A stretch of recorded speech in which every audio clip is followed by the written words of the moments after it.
he does the fair. He's also a part of the board. They come and they want to show their younger artists because of the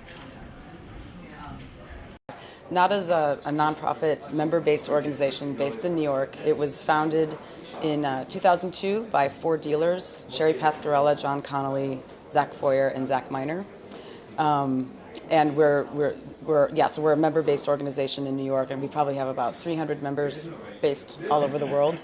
And those members are made up of basically young art professionals, gallery owners, curators, advisors, even some collectors, writers. Pretty much any professional working in the field is a potential member of the organization. We basically look for opportunities that will benefit our membership on some level, and that could be directly the galleries or it could be the artists directly. So Hudson, for example, is basically we're just renting an old basilica that was built in the 1800s, and we're not marketing it as an art fair. It's more of a 2-day exhibition. It's the first time we've done something like this, so it's kind of an experiment. We'll see how it goes. And we'll have a little, some other events happening during the same time, but it's not a situation where galleries will be sitting next to their work or anything like that. It's more of a show. Another thing that we do are conferences in different cities, and they're basically a long weekend in whatever city we choose, and we usually will do, visits to collectors' homes in those cities, maybe some educational programming, talks with curators. We just basically program a weekend of events for members in those cities. We do that biannually. And we do things like dinners and parties and really casual things as well, just creating a network and a forum for people to talk and learn and share information. We have members worldwide, and obviously most of them are based in New York because most of the programming we do is in New York since we're based there. We are trying to expand that a little bit, and I'm hoping that this will be something that comes out of doing something in Europe next year. It's not necessarily just to get more members, but to raise our profile in Europe and hopefully do more things over here. I mean, normally, I'll do a dinner in Basel during this time because our members from outside New York are here. It's a good opportunity to do something that they can actually attend because they're here.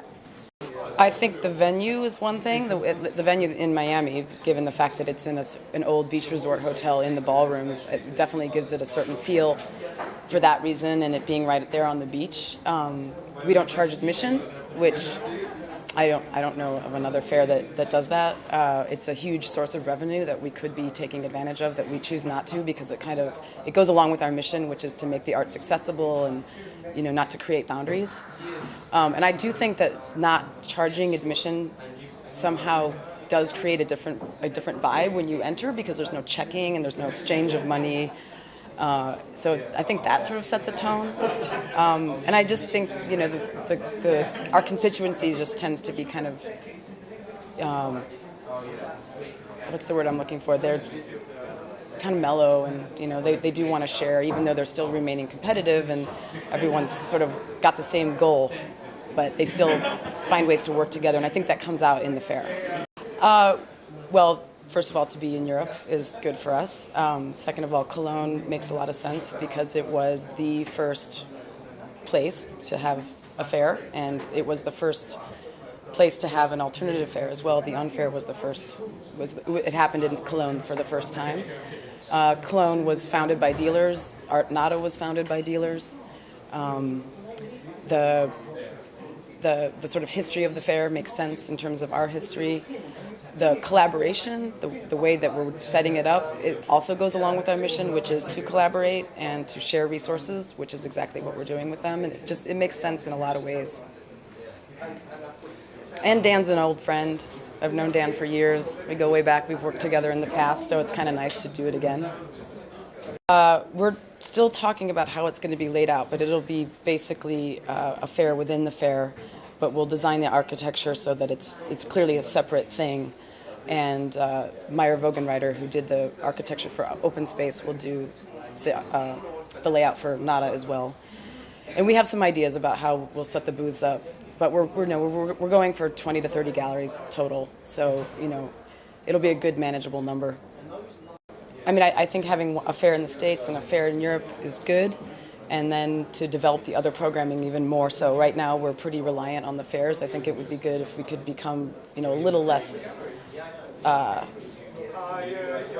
reliant on those events in order to operate. It would be good if we could expand outside of that realm. But at the same time, I think that the fairs are really good for the organization and tend to still be very successful. But yeah, the art fair situation right now is pretty crazy. I think we'll see what happens. We'll do it for a year in Cologne, and it's sort of an experiment.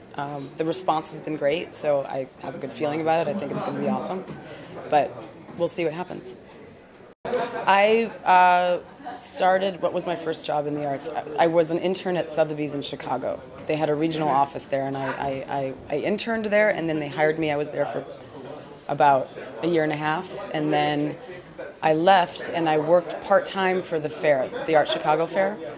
And through that part-time work, I got a job in a gallery in Chicago, Rona Hoffman Gallery, and I worked there for 2 years. But I really enjoyed the fair work. I liked the access to all the galleries and seeing the ability to see so much work at one time and meet people. So after a couple of years working for Rona, Tom Blackman, former director and owner of Art Chicago, was looking to hire someone, so I applied and got the job. And shortly after starting to work for him, he started taking me to other fairs, and so I was able to build up a good network of gallery friends, and I worked for Tom from 1999 to 2004, so it was a long time. And he did a fair in San Francisco. So, we had 2 fairs a year, and then we started this alternative show during Art Chicago called the Stray Show.